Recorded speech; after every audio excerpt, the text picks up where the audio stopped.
ইতানা কার হইলো বলে 100 টাকা আজ খেলা বাড়া দিয়ে দেয় সব বাস ভাঙ্গে আবার মাঠে বানায় এগুলো ভাঙ্গ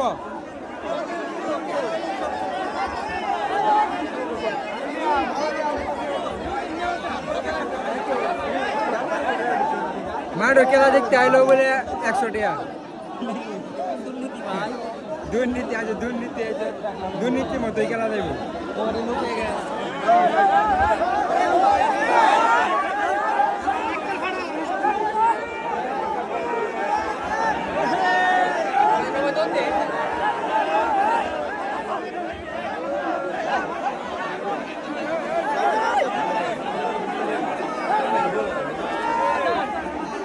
আসলে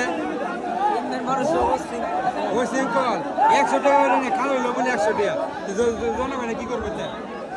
আসলে মাঠটা ভাঙবো এটাই বাস্তব পাবলিকে মনে করেন পাবলিকের সাথে যেরকম করবো এরকম তারা পাইবো